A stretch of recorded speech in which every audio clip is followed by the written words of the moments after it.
Okay.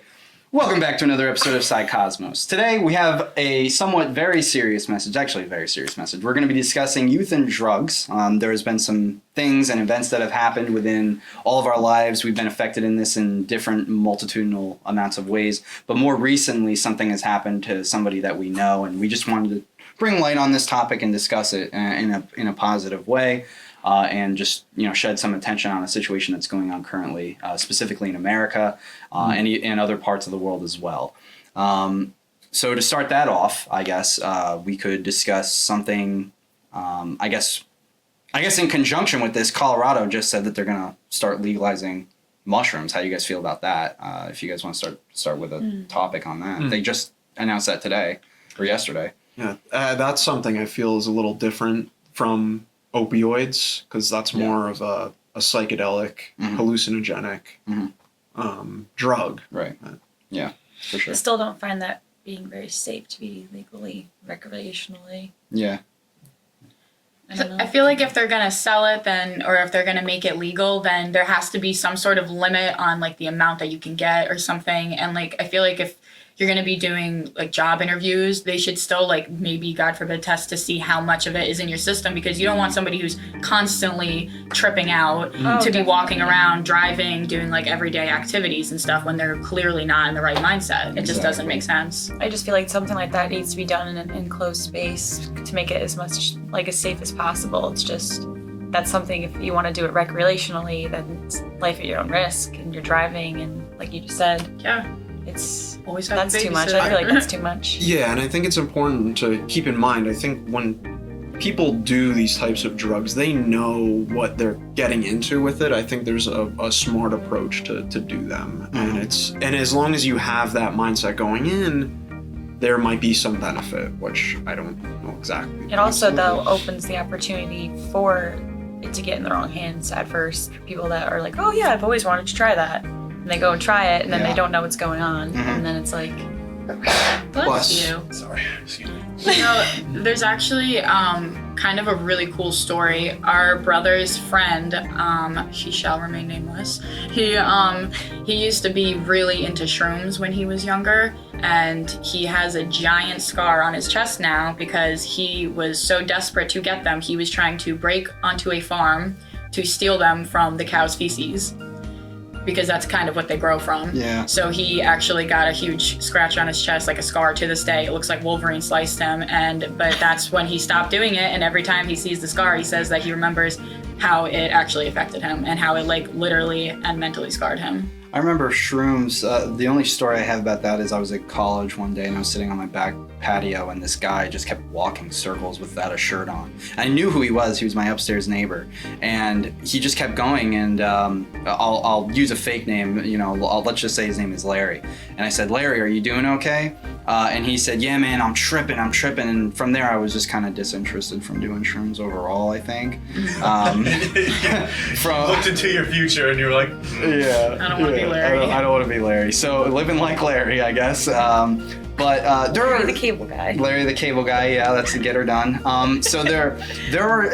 Obviously, there are different levels of drugs, right? And I think what we're specifically talking about, the thing that has been most detrimental have been opioids, to your point. Yeah. But there are different types of drugs. There's marijuana. There's different prescription drugs that the doctor may give you. Whether or not those are actually really safe for you, I think that could, especially opioids, because I have people in my family who they had issues such as like MS, multiple sclerosis, or something like that, and then once they get hooked on these opioids, Oxycontin, morphine, things like that, it doesn't help them in any way because they get so hooked on them, and that's kind of the danger of those drugs. It has to be in moderation if you're going to use them from a prescription. You know what I mean? And I think, like you said there, using them from the prescription is the most appropriate way to use these drugs.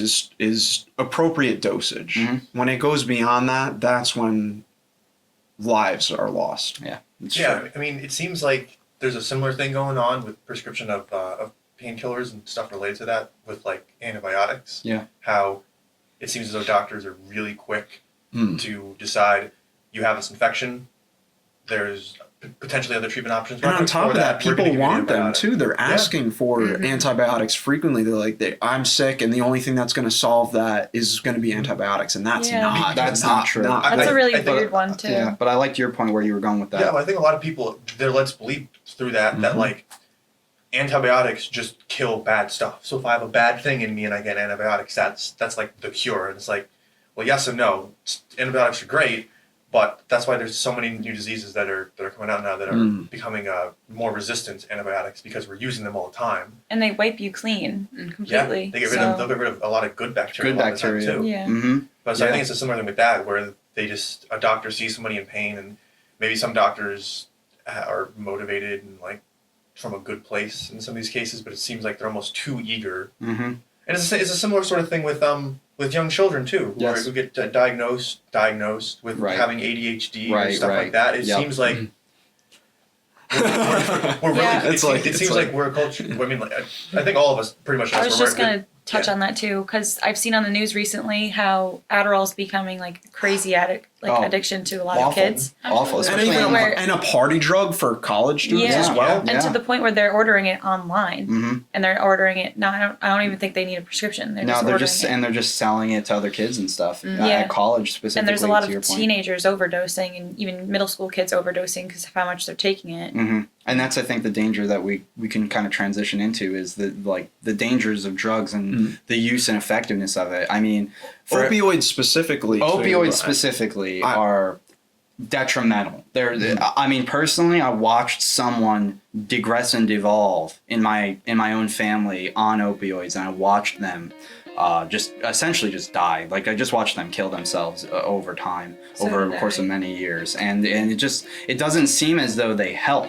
Really, I mean, truthfully speaking, I watched this event go on. I took this person in my family to the doctor multiple times. It didn't change anything. It was just give me more. It's so addictive. And of course, they're just throwing money at the doctor, and the doctor's just throwing prescriptions at the patient because they're like, hey, more money. It seems peculiar that they're so eager to prescribe something too that they know for a fact has this intensively addictive property to it. Yeah. I mean, people take Advil as like a regular painkiller a lot of the time, but people aren't addicted to Advil. People aren't going out and popping down Advil like crazy, Right. generally speaking, for like lower back pain or like you hurt your elbow a little bit while you were lifting something. But broken bones, sprained wrist, Yeah. cricked neck, messed up nerve, and it's just like Yeah. they're not gonna send you home with a sack of morphine, but they seem like they're really eager to get ready to do that if you just so much as say, this hurts really bad, I don't think a regular painkiller's gonna cut it. Yeah. They pump you with that morphine stuff too when they know that you're addicted and Yep. you're sitting there in the hospital. When you let's say that it's something that came from a disease, or from an addiction, like a liver failure or something, and then you're in so much pain, they still pump you with what you're addicted to, and it keeps you like just to keep you sane because you all end up freaking out in the hospital. Or they'll purposefully prescribe people things that they know are going to need to come back because they're going to want more of the addictive drugs, or that they're going to end up failing and want it anyways, or go to the streets, and then they're going to be stuck back in the hospitals. And It's important to keep in mind too that these people who go and have procedures done in the medical field, in a hospital, and they get these drugs and they have them for the duration of their sickness, I think oftentimes they don't fall into addiction. And even people who, I think during the Vietnam War, there were soldiers that were using heroin over there or morphine a lot to kind of get them through. Yeah. And when they came back, it did not stick. They didn't feel the need to do it anymore. But there are a lot of veterans who did though. Oh yeah, Yeah, I'm saying the majority though did not. I would say that's probably true. I think it has a lot to do with willpower and what you feel comfortable putting into your body. Because sure. when I was in 9th or 10th grade, I hurt my arm really badly at cheerleading, and I went to the doctor, and the first thing they said was, "Okay, you can have some Percocet," and I didn't take any because I didn't want to. Because I was like, I don't need Percocet. How old were you? I was Molly probably Percocet? 14. Yeah. And they were gonna give you Percocet. Yeah, that was the Molly first thing. Percocet? they gave me Mask they gave me Vicodin for breaking my wrist, and I was also 14. I didn't take it either. Yeah, because it's like, I addicted to it. I chopped off the tip of my finger. They gave me Vicodin too, and I didn't take it. I took one. I hated it, and I said I'm not gonna take it anymore. It's weird. It makes you feel terrible. As soon as I hear that something could potentially hurt my stomach, I'm like, nope. That's why I don't even take Advil. Yeah, because I don't want to Advil's hurt. not safe either. I remember a few years ago they had to change the label so it says Advil, Tylenol, things like that, average painkillers. May cause heart disease, and now it says does cause heart disease. Yeah. Every time that you pop an Advil or a Tylenol, you are essentially getting one step closer to It's heart because disease. it's thinning your blood, but over Yeah. time, it depends on how much people use it. Some people true. pop 4 a day. It's true. But It's like true. if you have a headache or like if you're female and you need it and it happens, like of course. it's not gonna Cramps. kill you. It's okay. We can say the word. Yeah, it's not gonna kill you. It's not gonna kill you. but Cramps. There are people that are like obsessed with Advil and they take it every True. day. Yeah, that's And to bad. sleep too. I know Yeah. friends So of mine bad that for you. take that Advil PM just to get to sleep. I'm like, So bad for you.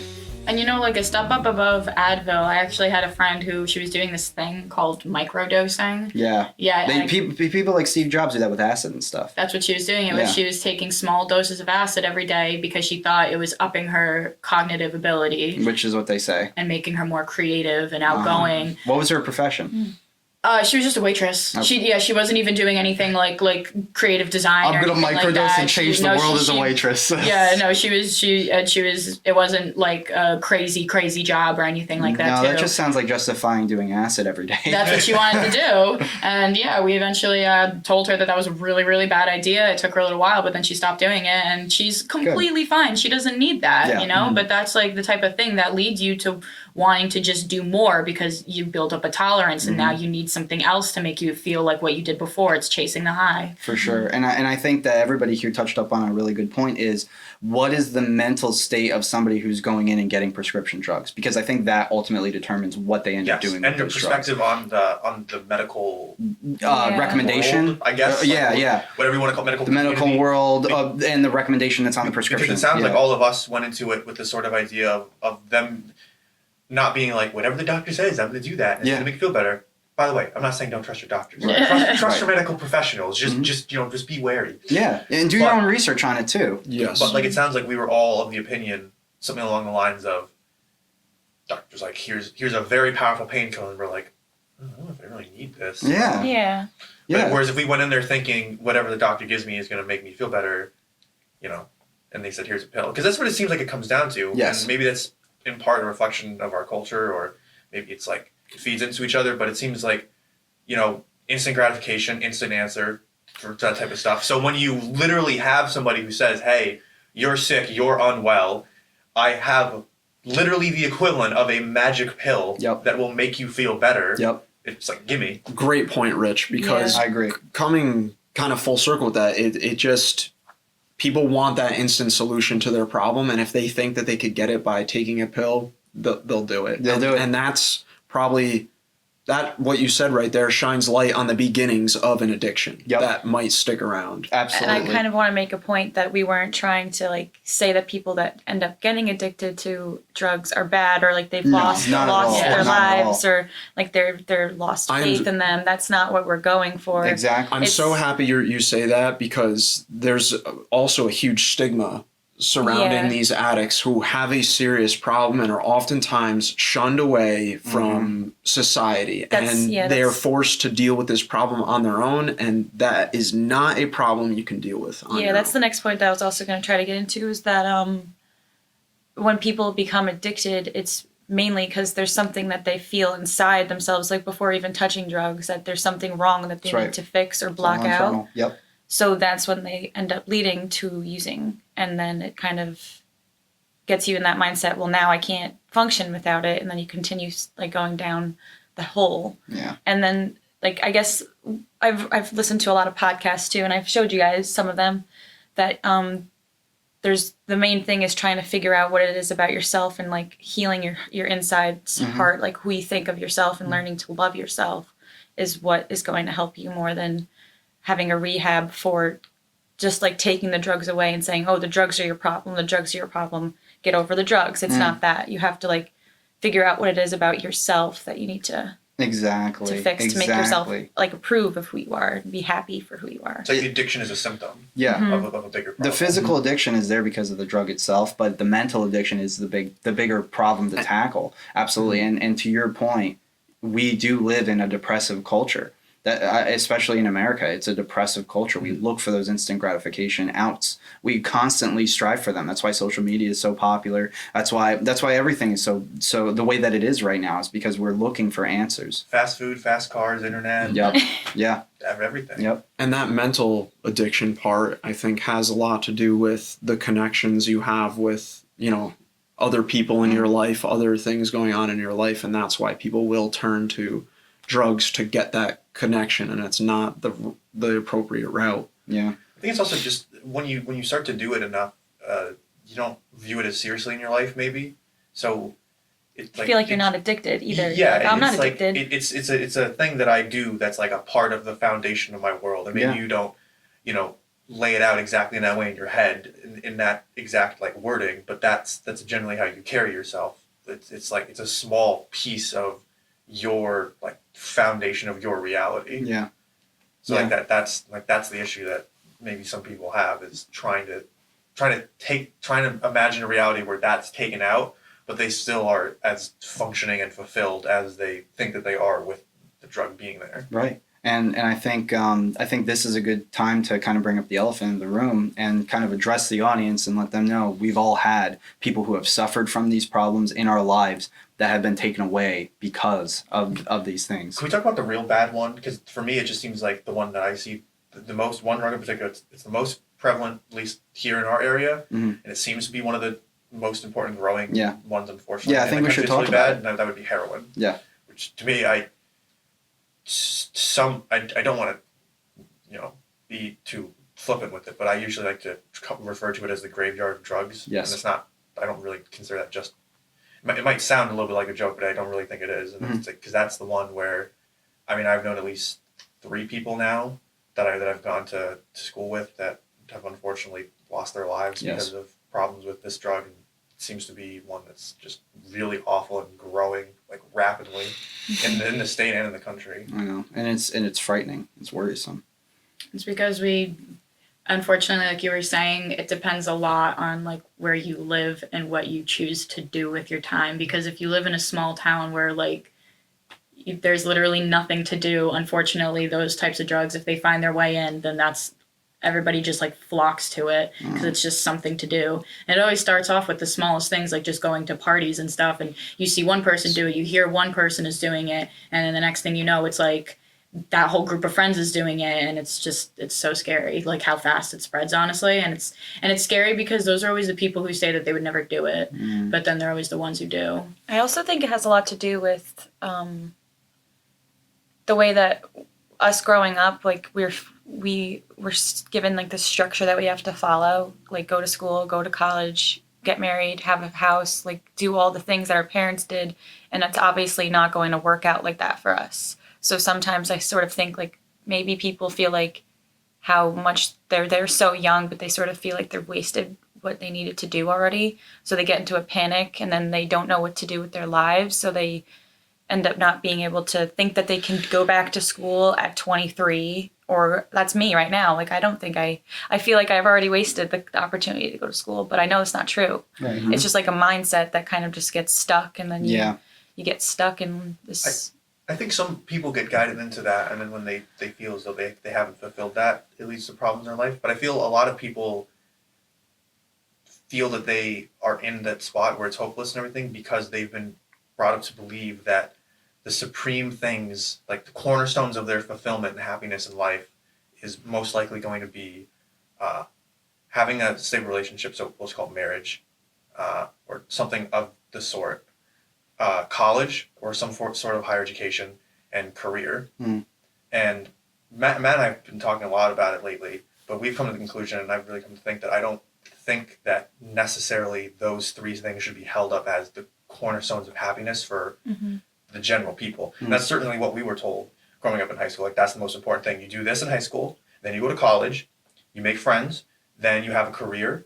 That's the cornerstone of your life. You have a career, profession, that's you. And then down the road you get married, have kids, like you were saying, and that's what we're told to do. And I feel as though people think, it's not that they think that they should or shouldn't do those things, they think as though that's the formula guaranteed for success. That's the only way I'm going to have a happy, fulfilled life. That's and if not anything true goes for off everybody. path, then you're not. Then you're deemed as Then you're not unsuccessful. happy. Or So then they're 23 and they're like, oh, I didn't go to college. And it's like, well, the truth is, like, that doesn't necessarily matter incredibly to you, depending on who you are as a person. So, but people think they're like, oh, well, I didn't go to college. I'm 23. I have no time. It's hopeless. I'm never going to get a career that's going to pay well. I'm never going to have enough money to have a good, comfortable life. So what's the point? I'll just make myself as comfortable as I can be in this moment in time. Right. And then you start. And the turning things on you all yourself. listed there, the marriage, the career, and everything, those are all things of connection. But there's other ways to find that connection into something you're passionate about, or an activity, or a sport, or something like that. And with all of these, with people struggling with addiction, what kind of solutions do you guys think? I think a big one, not to cut you off, but I think a big one is relying on people who you trust the most on love. I feel as though you made an excellent point, when you said they get shunned from society and people don't want to deal with people who are on drugs. They kind of get tossed away. And I think if somebody really has a problem and they're struggling, the best thing that they can do is seek help. And the people who will help you the most are the people that you're closest with, generally, most of the time. Your family, your closest friends, maybe even your coworkers if it gets down to that level. And there are some people who don't have that. And I think that's when you have to, everybody has to self-rely on themselves, but when they're addicted to a substance and they're constantly self-relying on themselves, it's difficult to break out of those habits. But I think the light at the end of the tunnel is kind of focusing on people who generally care for you, and you have to put the trust and faith in them to say, I have a problem and I need help. That's really good advice, definitely, for people, but I can see how that goes when it comes to what people think, that they feel like their families and their friends are going to turn them away and abandon them, but that's not the case. Right. And that's how most people think. So I don't see that being like the first option, but that should come definitely. But I think the most important would probably be like self-love. Like, I would agree with that for sure. figuring out that you are like what it is that you need to do for yourself, and like knowing that you are important, and you having people in your lives that are so important to you and you're so important to them that they need you to understand that first, and then you can You're find absolutely the help right. in the world. That's very true, yeah. Because the problem is not, it's not shunning them away. The problem is not to cut the ties with that person. It's to still show them that you love and care about them, and you still care about who they are. Yeah. And like it doesn't. Oh, I'm so sorry. I didn't mean. No, to cut you you're off. good. You're good. I was gonna say, and it doesn't hurt to I always say this. Find a hobby. Honestly, try so many different things. Like Bridget just got me into painting. Honestly, it's the most relaxing, calming, because you feel like you have actual control over something. But it could be so many different things for other people. Even if it's just doing something small, you've never been skydiving, go skydiving for the first time. Go Get outside. Yeah, go outside, take a walk. Go to the dog park and just throw some balls at dogs. That's kind of that's a little weird, maybe. But to your point, it's take care of things. yourself and have positive experiences. And my mom always tells me, well, she used to tell me to do this, and I actually did, to actually at the end of the day write down, either mentally or physically write down a list of all the little things that you were grateful for that happened that day. Yeah. And it just makes you so much more positive overall, and I feel like that's what you were saying, self-love. Yeah, it's totally coming down to go Miss Kim. finding happiness in yourself. That's what it is. It's all internal, because we've all talked about this today, but it is all internal. It's an internal struggle. It's using an external substance, but the struggle is still internal. This is why people are alcoholics. It's why people get addicted to drugs. It covers all bases. It's all internal. Yeah, it is. It's a journey, and you have to break through from that. So I think self-love, and getting those hobbies, and at the very least, acknowledging that you have an issue and that you need to seek help from something. You either need to help yourself or you need other people to help you. One or the other, but it's necessary. Absolutely. I think going off what you said too, which was great, was finding the right people who genuinely love you and want to help you out. Mm-hmm. It's putting yourself in like good environments too. So you want to be in like an actual physical place in addition to like an emotional place where you feel comfortable and you can spread out and be yourself type of situation. But the other thing with what you said, which is great with the people, is I feel like there's a lot of people who because I think the usual idea that people have, going off what you said, Dan, with the idea of addicts being these people to shun away because they have a problem and they're just doing drugs, is I think people get this idea in their head that when you engage in any sort of activity where you're doing a drug, it's like this solitary thing where you're basically just shutting yourself off in a room for some period of time doing the drug, and then you just like sit there and be sad after doing the drug. And a lot of the time that's just not how it plays out. Like my favorite example is like in cigarette commercials. Whenever somebody has to smoke a cigarette, they always like break away from everything that's going on, and you see them like outside under like a solitary street lamp in a corner, and it's cold, and they're like all miserable and like all it's like, oh, I just can't help it. And it's just like, yes and no. You know, a lot of the times people are engaging in these activities, they're not thinking about it as this awful monkey on their back that they're scratching. They're hanging out with people, they're engaging in social activities, they think of themselves as having a good time. So it's like breaking yourself off from people like that and surrounding yourself with people who may challenge you or even annoy you in a good way, or and want the best for you, or question you, or make you feel, I don't want to say make you feel self-conscious, because it's not really what I'm getting at, but make you feel want to better yourself, make you feel aware of what you're doing. So you've been a great friend for me, Matthew, because you have bothered me in the right ways, in the best ways throughout my entire life. Oh, I was just bothering you. I mean, 18 years down the toilet. And it's just like that. Douchey Bulba. So something interesting that I believe it's Sweden is trying now with as a potential solution to this opioid epidemic is they actually are legalizing it in hospitals to get people who are struggling with this issue to, if they feel the need to go in and do a dose that won't kill them so they can continue on throughout their day. This sounds similar to, I don't know too much about this, but aren't there areas in, I'm going to be like really ignorant, but aren't there places where countries will do a thing where they basically have like designated areas where people can go to engage in activity where they can do illegal drugs? Something like that, You know what I'm talking about? Yeah. Ooh, I haven't heard of that. Sounds interesting, though. See, I just don't, that's, the thing you're describing sounds similar to that, and I'm sorry if I'm being so general and I can't quote it's exactly. fine. That sounds more like hospital protected. That sounds kind of like recreational, chilling tush. See, like, I Sorry. can understand the thought process behind that, but okay, I'm trying to be careful here. For me, I don't think when you legalize something, you automatically stigmatize it or condone it. But I think that a lot of the time when stuff gets legalized, as a side effect, unintentional consequence of that, whatever you want to call it, it inadvertently starts to get stigmatized. Because when you make something legal, it's as though if somebody's about to do an act and they stop themselves and think, I don't know if this is legal, I don't know if this is going to break a law.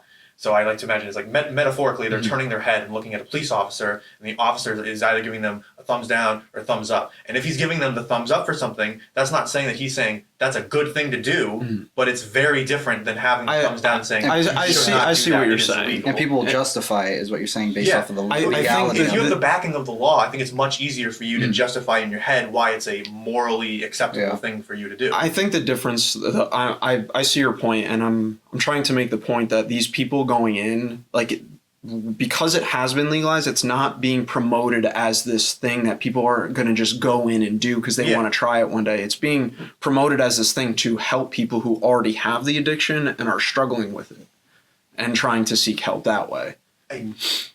I still get, I mean,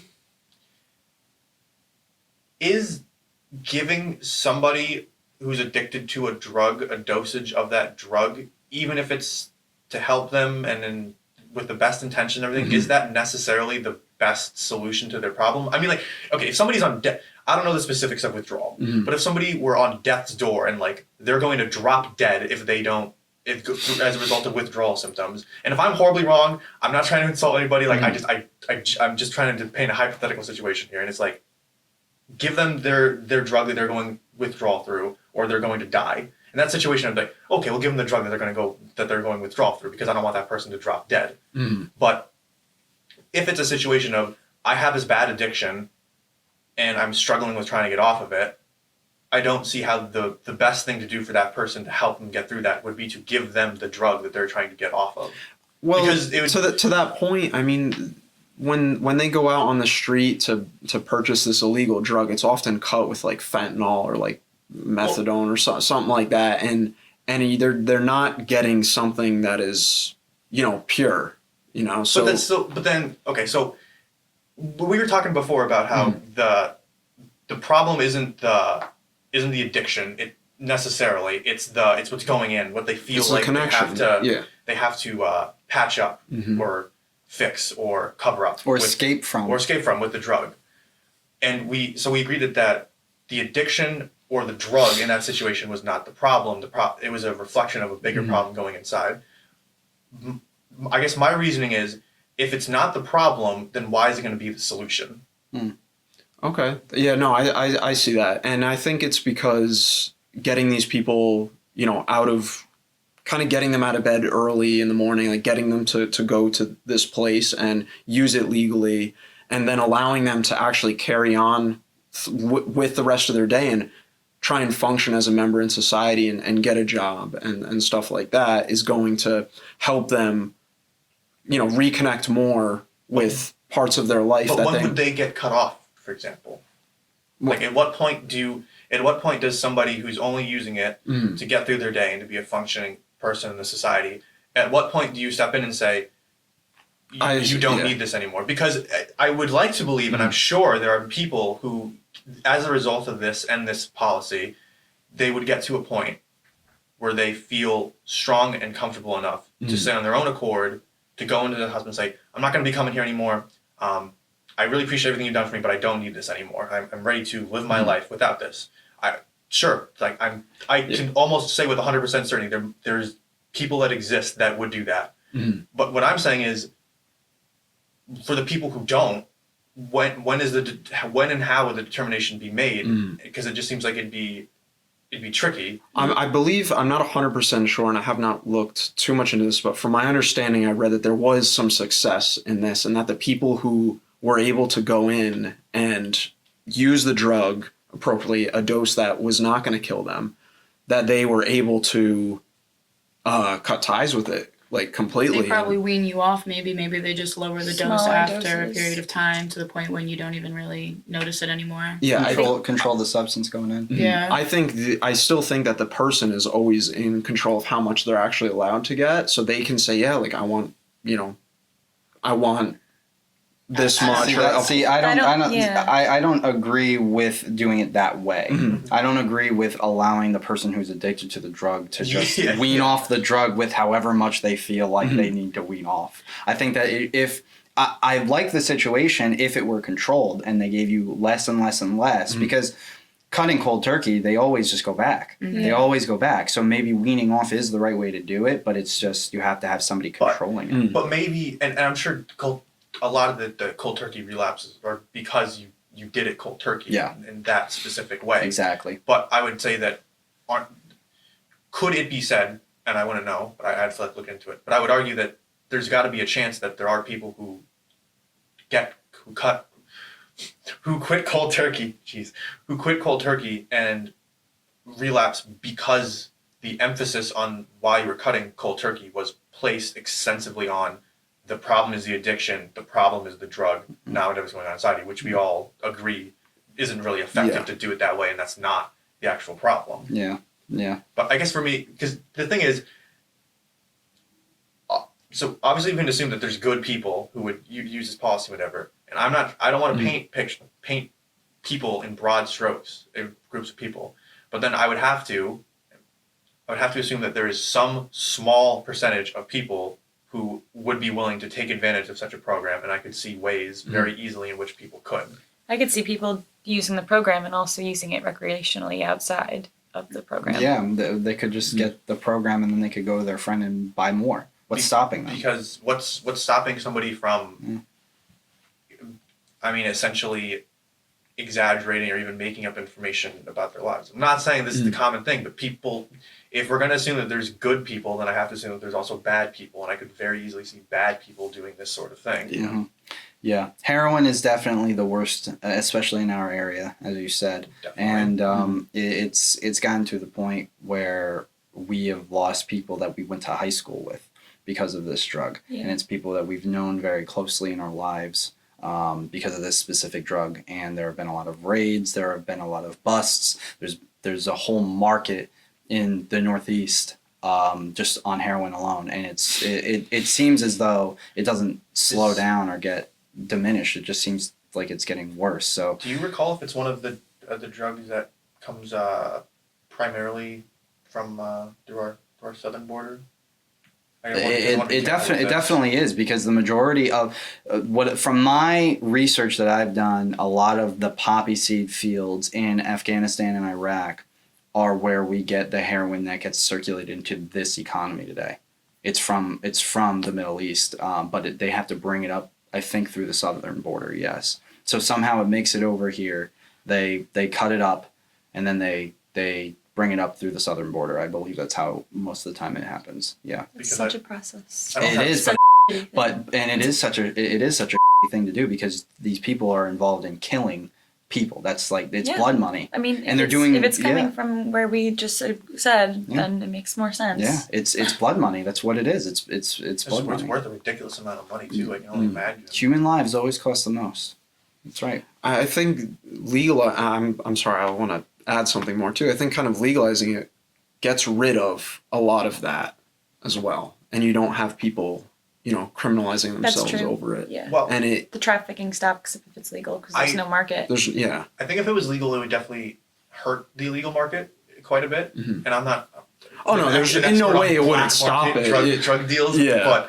But I would say also, if you made it legal, again, I could see something very easily happening where it's basically a similar sort of structure as what goes on with gangs and everything, because it's very hierarchical. They're pretty organized. Mm-hmm. Like I don't have charts, but they don't. It's not just a bunch of random gangs that reports like one boss who's like in a room in a mansion on the hill. Like they have control over most cops in certain cities, like Detroit. I'm pretty sure is Chicago more controlled by the gangs than it is the police. Detroit, Chicago. But if you made it legal, that sort of thing, just as shady, more covert, so less just like murdering of like rats and like traders and things like that, but with like an actual government administration. Because if you made it legal, the government would get their hand in it like that, and they would have to. They would start promoting it on TV. They would try to get every child hooked on opioids. I am not willing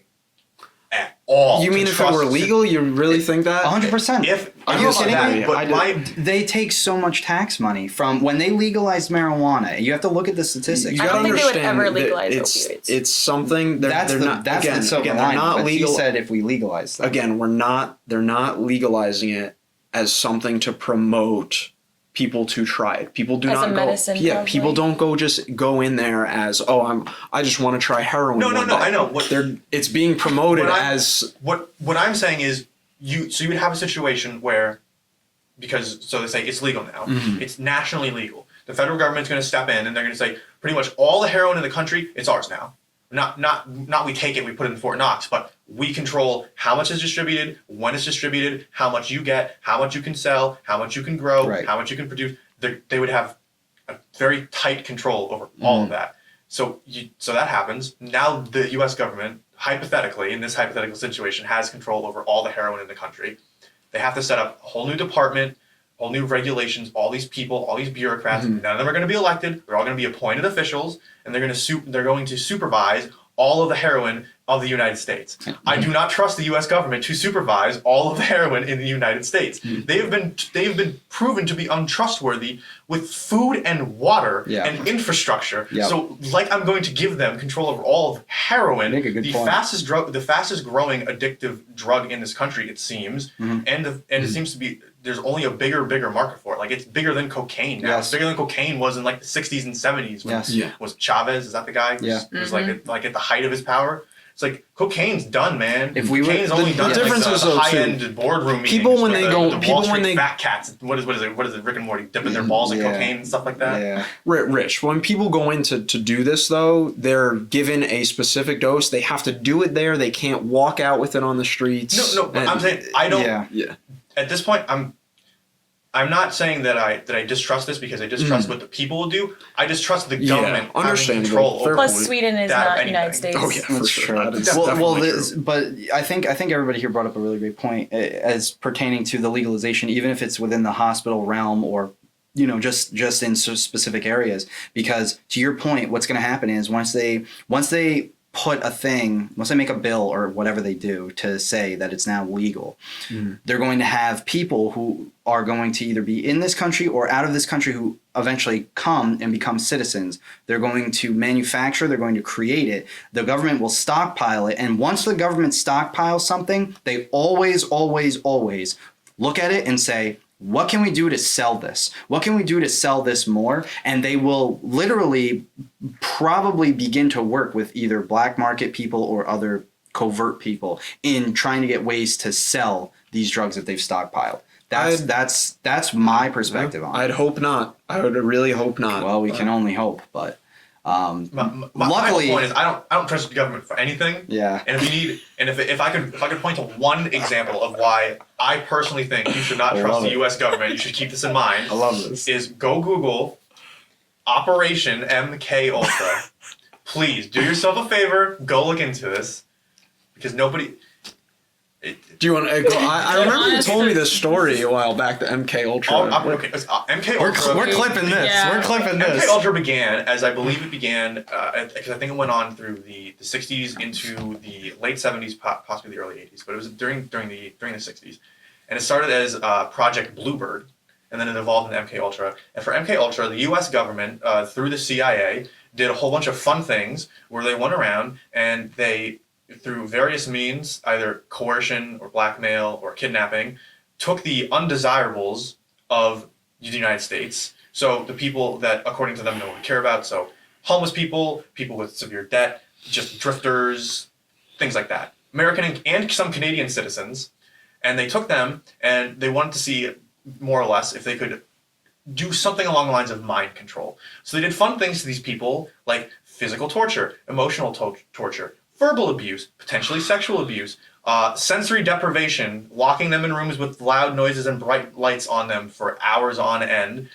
And my personal favorite, doing all those things while the people were super, super hopped up on drugs, most prevalent of which was LSD.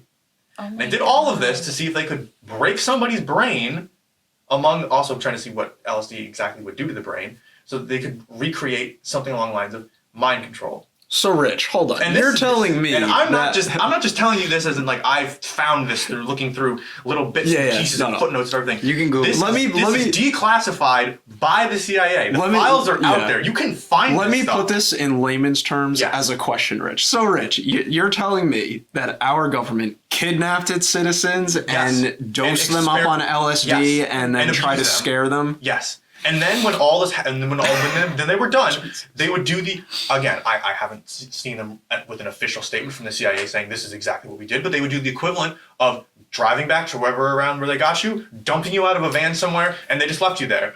So a lot of the time, legitimately, if maybe not so much more now, but in the past, when you saw homeless individuals who seemed like they were crazy, and they'd been on drugs for years, some of those people were actually people who had been taken and then discarded after MK Ultra, and that's why they're so whacked out of their brains. I just want to make this very apparent to the audience. Rich does have a bachelor's in history, so I would use him Illustrious. as a credible source at the very least. He's done his homework. That is nutty. So my point is, don't trust the U.S. government, kids, because they've kidnapped us before and hopped us up on LSD. Oh, and by the way, this was not during wartime. This was when we were booming. Yeah, the Cold War was going on, whatever. But this is when we were doing great and our economy was doing great. Okay. Here at Psycosmos, we'll give you the greatest and latest red pills. So All right. Well, with that being said, let's not trust the U.S. government. With that being said, I don't know how to transition this right now. I guess, does anybody want to talk about some personal experiences that we've had? Just, share something real quick. We've been going pretty long time. I'd like to say one thing. There's a quote I hear a lot. I'm sure you want to say many things, Richard. Around this subject that is, I think it's really appropriate, and it's really powerful. And it's you ever hear the quote that's along the lines of a parent shouldn't have to bury their child? Yes. I think that's a really powerful, true thing, and Yeah. it really resonates with me. And it's sad to think about, because I don't think I'm a parent, Yeah. but God forbid. to think about having someone where you're led to believe after this, you bring this new person into the world, that it's now your job until you die to provide and direct and help this other person grow and learn and develop into their own beautiful individual. And you believe that, you believe that so much that that's not like something you think about consciously and believe about. That's just the underlying guiding force of everything you do in the world is for this child to learn and to grow and everything. And then to have all of that ripped out from under you in the worst way possible, and then you never get the chance to do that ever again because your kid's gone. It's I can't imagine what that's like. I have no idea. It's got to be awful. Doesn't do it justice to the parents. Yeah. So, and the reason I say that is because one of the people that I knew that unfortunately lost his life to heroin, I was in Boy Scouts with him for a number of years, and his father still comes into the place where I work every once in a while, and it's every time I see him, I think about that, and it's not it's not pity, I feel so sorry that It's he grief. had to go through that level of grief. and that he had to live with that. And it's one of those things where I wish I could say that I'm sorry in a way that would be meaningful or helpful for his life, Yeah. but I really don't think there is one. That's the thing that gets me. A lot of people say that they're always I don't know why everyone says that they're sorry, because there's nothing you can do at that point. But it's just you just don't know what to do, and all you want to do is just show them that you can't imagine what they feel like. I think a lot of time when people say they're sorry, it's there's two kinds of apologies. There's I'm sorry I did that, or something along those lines, and then there's I'm sorry that happened. Yeah, Because but people still say that though. They're we're all sorry. We can't, saying I'm sorry doesn't. It's like what you said. It's not enough. Yeah. Yeah. We want to. I think it comes from the place of when we see somebody else, another human being in sorrow, we want them to know, not in a we want a pat on the back or in a self-degree. We want them to know that their sorrow impacts us and that their sorrow is our sorrow. And then we just Well I said. don't know.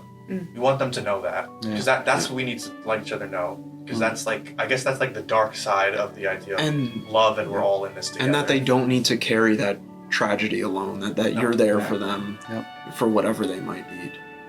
Yeah. I remember when I had a family member that passed away recently, everybody, of course, knew who it was, who had come to the funeral and everything. But, and of course, they say sorry and everything like that, because it was an accident when they passed. However, the thing that really helped was having those people there. A lot of people brought food, they brought gifts and things like that. And that really helps ease the family who has suffered through these types of tragedies. And so just being there, like you said, just being there for somebody, that really is a crucial element to when people are suffering and going through these types of things. Yeah. It's to the point too where I'm feeling so many different things about this topic we've discussed today. Yeah. To the point where, I'm angry, I'm frustrated, this and that. And I'm hearing it is too frequently that I'm hearing stories where I'm meeting people and it's coming up in conversation and they're like, yeah, my friend lost her kid, or I lost my best friend, or I lost this person. And it's every 2 weeks I'll talk to someone about it where something has happened. Yeah. And it's not good. So It's almost like a lot of people, I feel like we're all going around and we're interacting with each other, but in a lot of times, in a lot of ways, it's so like shallow and quick, and like we can't get to the heart of it. That it's almost like we're going around the world, but we're all constantly like shut up in like our own little room. Well, tunnel vision kind of deal. And we're what about television? No, not television. Tunnel vision. Tunnel vision. I think it's more like we all feel like we're in our own little room and we're walking around the world in our little room. And for the people that we really, really like and want to interact with, we open the door and we actually let them into the room and they do the same thing. We actually interact with it. But most of the time, when we're like going out and buying things, we're driving places, we're going to work, or just the general minutia, love that word, minutia of daily life. Yeah, there's not much interaction There's not between much people. interaction, and rooms aren't being opened and everything. And I think that's what leads to people suddenly realizing, and then it's the next thing you know, this friend of mine who like it's not just a word you use, like that person is a friend to you. You care about that person, you want to see them have a happy life and to grow. You care about what happens to them. And they end up, and then the next thing you know, they've passed and they're died, and you learn all the stuff you didn't know. And it's almost like you going into their room in like the movies after the person dies, and you see all their stuff, and like you realize like, I didn't know they were into this, I didn't know they were struggling with that. And maybe it's also because we're not opening up our little soul rooms enough. It's about, it's about that connection, you know, leave your doors somewhat open for the right people, I'd say, and try to connect with other people. I see a lot of posts all over the place about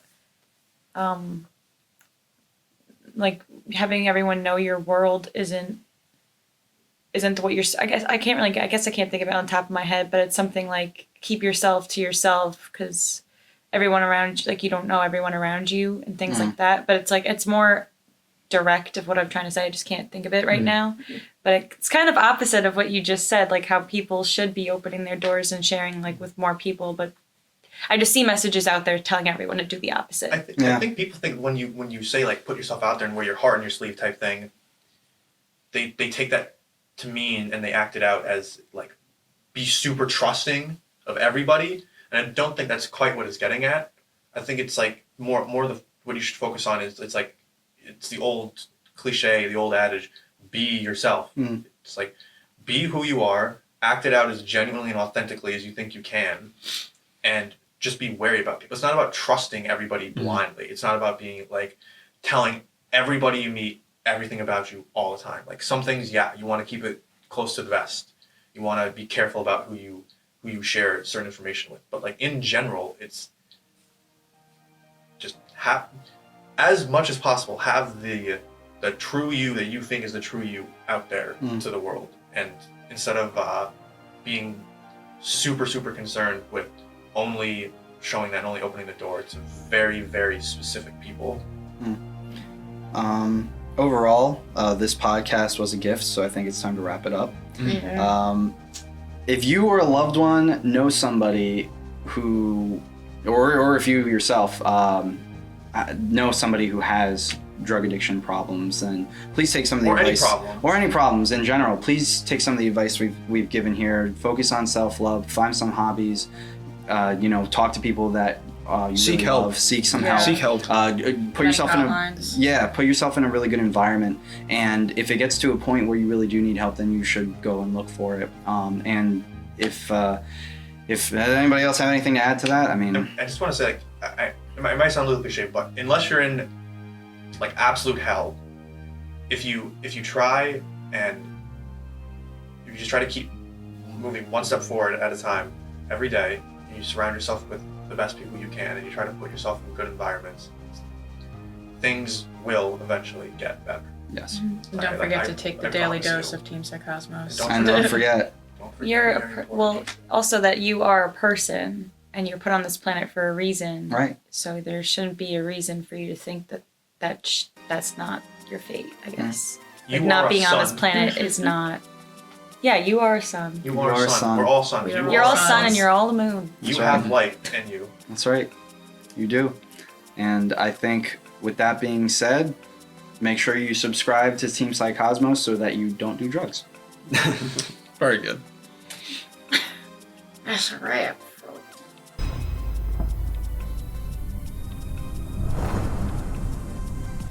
Hey, thanks for watching our video. If you enjoyed, please like and subscribe for more content. If you also want to keep supporting us, follow us on Facebook, Patreon, Instagram, and Snapchat.